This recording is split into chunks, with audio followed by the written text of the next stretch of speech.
حضرت موسیٰ علیہ السلام نے پوچھا، یا اللہ، میرا جنت میں ساتھی کون ہے؟ قصائی کا پتہ بتایا، نہ کسی ابدال کا، نہ کسی قطب کا، نہ کسی شہید کا، اور نہ ہی کسی محدث کا۔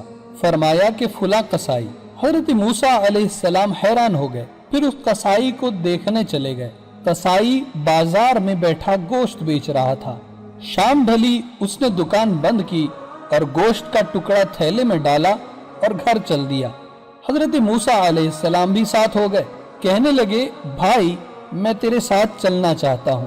اس قصائی کو معلوم نہ تھا کہ یہ حضرت موسیٰ علیہ السلام ہیں۔ کہنے لگا، آ جاؤ بھائی۔ گھر گئے، اس نے بوٹیاں بنا کر سالن چڑھایا، آٹا گوندا، روٹی پکائی اور سالن تیار کیا۔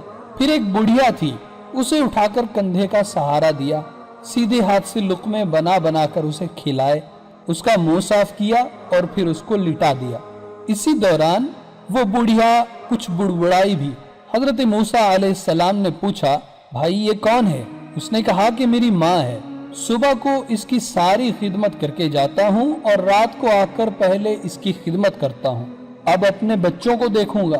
حضرت موسیٰ علیہ السلام نے فرمایا کہ یہ کچھ کہہ رہی تھی کیا؟ کہا، جی ہاں، ایک عجیب بات ہے جو میری ماں ہمیشہ کہتی رہتی ہے۔ میں روز اس کی خدمت کرتا ہوں تو کہتی ہے کہ اللہ تجھے موسیٰ علیہ السلام کا ساتھی بنائے۔ اب دیکھو ذرا، میں ٹھہرا ایک قصائی اور میرے لیے دعا کیا مانگ رہی ہیں کہ اللہ کے نبی حضرت موسیٰ علیہ السلام کا پڑوس مل جائے۔ ہے نا عجیب بات؟